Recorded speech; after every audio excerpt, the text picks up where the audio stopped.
Assalamualaikum warahmatullahi wabarakatuh.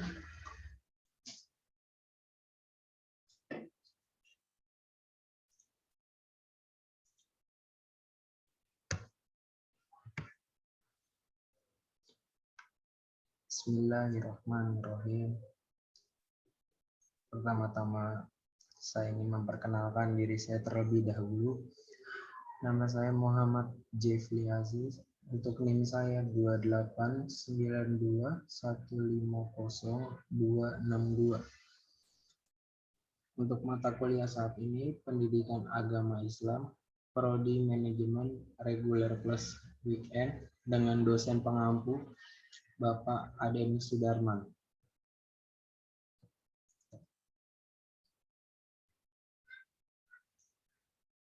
Bismillahirrahmanirrahim. Alhamdulillahirabbil alamin. Wassalatu wassalamu ala asrofil anbiya'i wal mursalin wa ala alihi wa ashabihi ajmain, amma ba'd. Pertama-tama marilah kita panjatkan puji syukur kehadirat Allah Subhanahu wa taala yang mana pada hari ini kita semua masih diberikan kesehatan, panjang umur dan nikmat sehat walafiat. Di sini saya akan mempresentasikan yaitu alat dan sarana toharoh.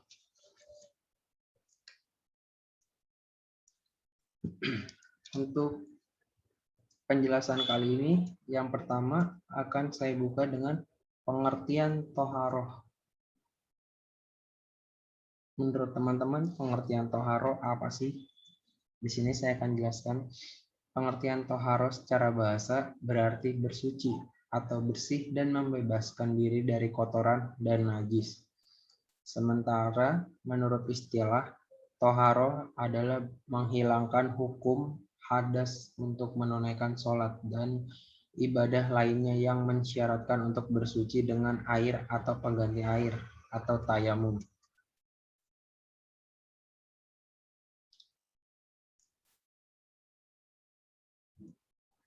Dasar-dasar hukum toharoh. Toharoh secara bahasa berarti bersuci. Seperti penjelasan yang tadi sudah saya jelaskan, dan toharoh juga memiliki kedudukan yang paling utama dalam ibadah. Apabila seseorang sudah memahami dan menjalankan dengan baik ibadahnya, akan berjalan dengan lebih baik. Sementara bagi yang belum paham, ibadahnya bisa jadi tidak sah. Dalam surat Al-Baqarah ayat 222, Allah Subhanahu wa taala kembali menegaskan perihal pentingnya menyucikan diri ini. Allah berfirman, sesungguhnya Allah menyukai orang-orang yang bertaubat dan menyukai orang-orang yang menyucikan diri.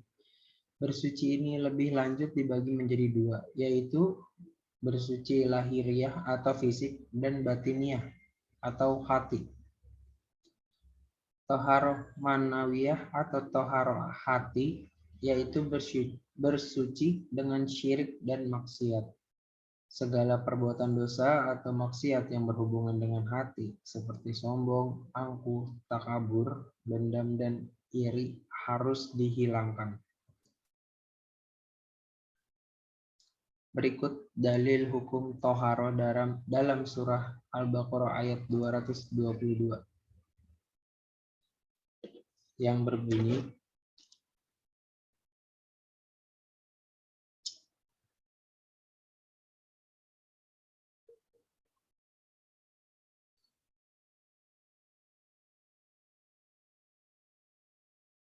wa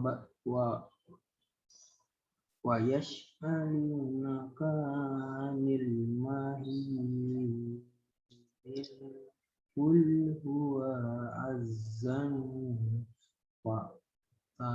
fa'tazilun sya'afil mahid wala taqrabu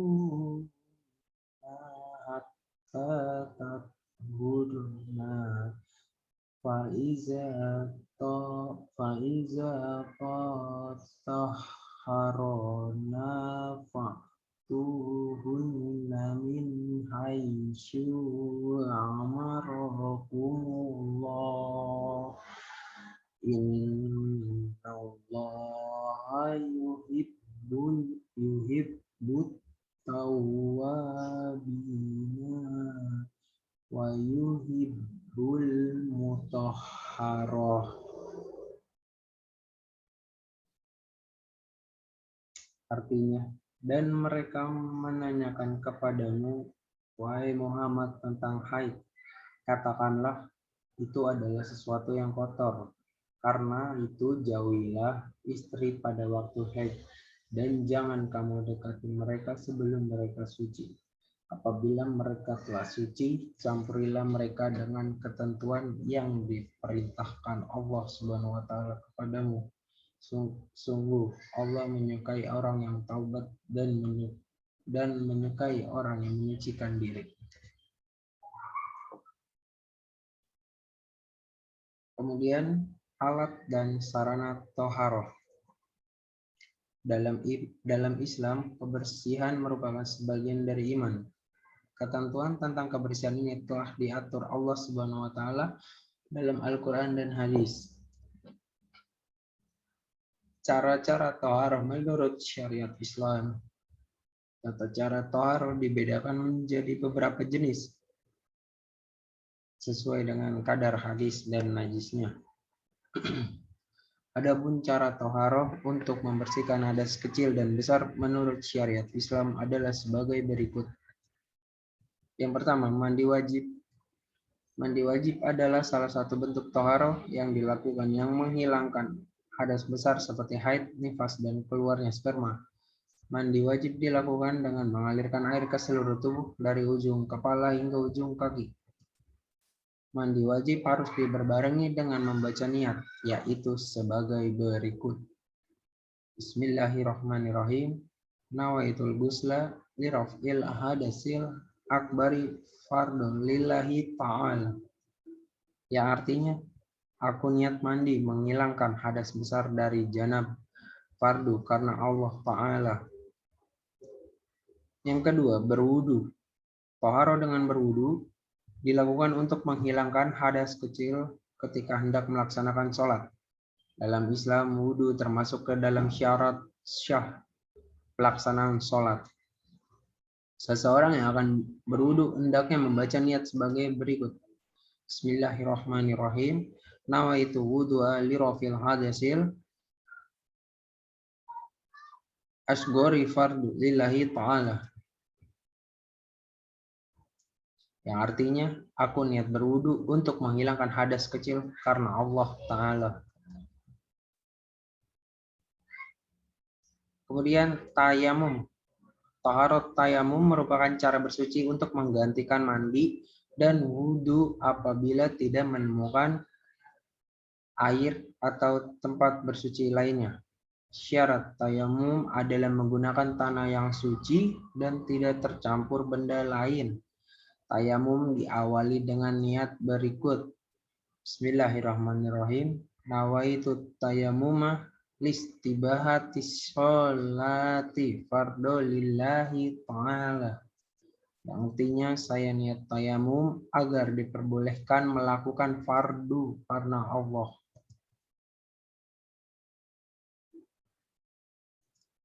Macam-macam toharoh.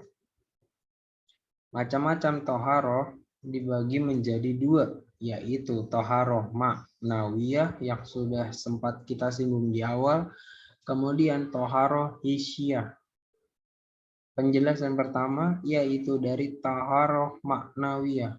Toharoh ma'nawiyah merupakan bersuci rohani, misalnya membersihkan segala penyakit hati, yaitu iri, dengki, riya, dan sebagainya. Pasalnya toharoh ma'nawiyah ini penting dilakukan sebelum melakukan toharoh hisyah, karena ketika bersuci harus dalam keadaan bersih dari sifat-sifat syirik tersebut. Yang kedua, toharoh hisyah. Toharoh hisyah adalah bersuci jasmani atau membersihkan bagian tubuh dari sesuatu yang terkena najis atau segala jenis kotoran maupun hadas kecil dan besar.